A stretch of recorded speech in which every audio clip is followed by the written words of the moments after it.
if you are a designer and you are thinking about buying the MacBook Neo, then you probably ask yourself this question: is the MacBook Neo good for design, or is just a gimmick? Let's find out. The MacBook Neo is positioned as a budget-friendly MacBook for everyone who wants to enter into the MacBook family without paying the high budget of MacBook prices, because the MacBook Air, the MacBook Pro, they are all not cheap. The least you can get them is $1,000, and they are now giving you a $599.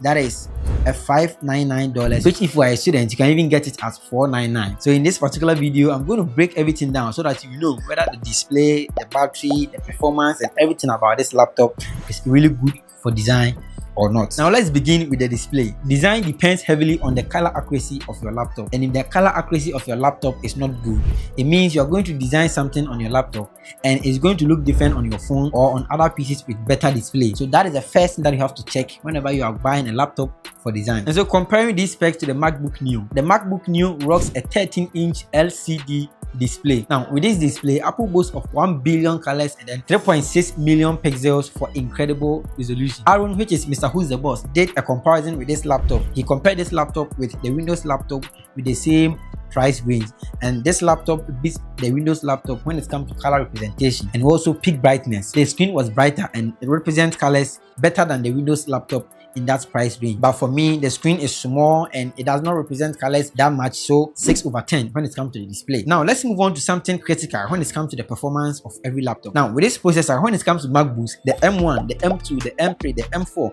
and the latest M5, they are all good for design. They are all perfect and they will get a job done for you perfect. Now with this one, it doesn't come with M1.5, it doesn't come with M.5, it doesn't come with M3.5. no, it came with Apple's iPhone chip, which is A18 Pro. What this means is that this laptop works a phone's processor, and this A18 Pro chip was made for Apple's 16 Pro and the 16 Pro Max, and so it's a chip made specifically for an iPhone or a smartphone. Now the funny thing is that phone apps are built and optimized for phone processors, and this laptop is going to use a processor optimized for phones to run softwares optimized for laptop processors. I don't know if you get it. So a processor like this cannot run the latest Photoshop smoothly, and it cannot even do a heavy Photoshop work. Trust me, because it's going to lag when you open 2 or 3 windows at the same time, and even when you create artboards in the same window and you try to retouch some photos, it's going to slow you down. And with this performance, I'm giving it 4/10. The other thing that you need to consider when you are choosing a laptop like this for design is the RAM and then the storage. Now the RAM determines how many apps you can open and the files you can run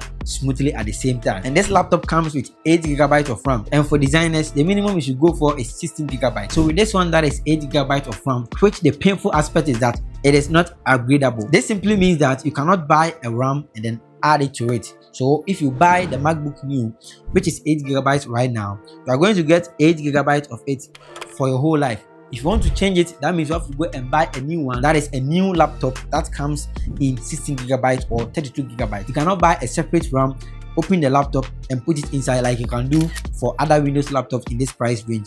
I don't know if you get it. And when it comes to the storage, it is very good because it comes with 512 and then 256. And mind you, the storage is not upgradable as well. And with all these features, that makes the laptop not upgradable, because it's very cool when you can just wake up one day, go and get a RAM in some shop, put it in your PC and then improve your performance overnight. That is very cool, but this one is not giving you that flexibility. So 7/10 for RAM and storage. And as a designer, you may not be using a laptop plugged in every single time. You may be somewhere, maybe hanging out with friends or outside somewhere that you may not get a source to plug in, so you may be using a laptop on your battery. So the battery health should be of much concern when you are buying a laptop for design. And most importantly, when you are in Ghana or Nigeria, that should be a priority even over the processor, because NEPA and ECG may not give you the flexibility to work with your clients when you need. A laptop for design should last you for like 5 hours to 7 hours of active work. This particular laptop gives you 5 to 7 hours of playtime, so it is quite good when you're going to use it for design. So I'm giving it a whopping 8/10 because the battery is very good. Now the other thing that you should consider is the devices that you are using already. Now if you are an iPhone user, an iPad user, or even an old MacBook user, that simply means that this device is going to blend in perfectly to fit in your ecosystem without struggle. And one thing about this ecosystem is that your phone is connected to your MacBook. Your MacBook is connected to your iPad. Your iPad is connected to your phone. I mean, they are all synchronized. And as designers, most of the time, the ideas may not come the time that you have sat down to design.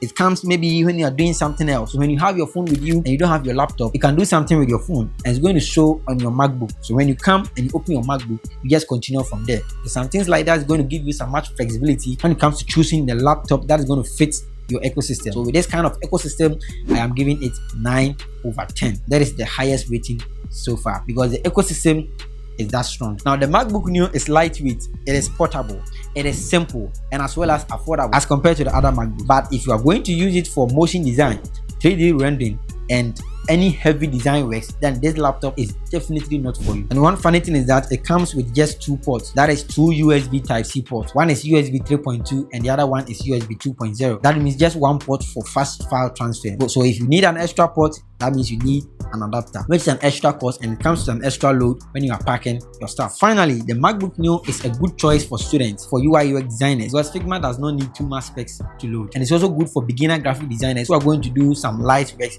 in Photoshop or in Illustrator or even Affinity. It will be perfect for you when you are just starting. And also good for someone who is just moving from Windows to MacBook because it is going to give you that entry point, because you're not going to spend much money. You're going to just spend some few dollars, not some few dollars though, but you're going to spend some few dollars and then enter into the MacBook space to try out and see if you should throw your Windows laptop away or keep it. Kindly share this video to someone who needs help choosing a laptop. Maybe the MacBook Neo will be a good choice for the person. This is BrainTech and I will see you in the next one.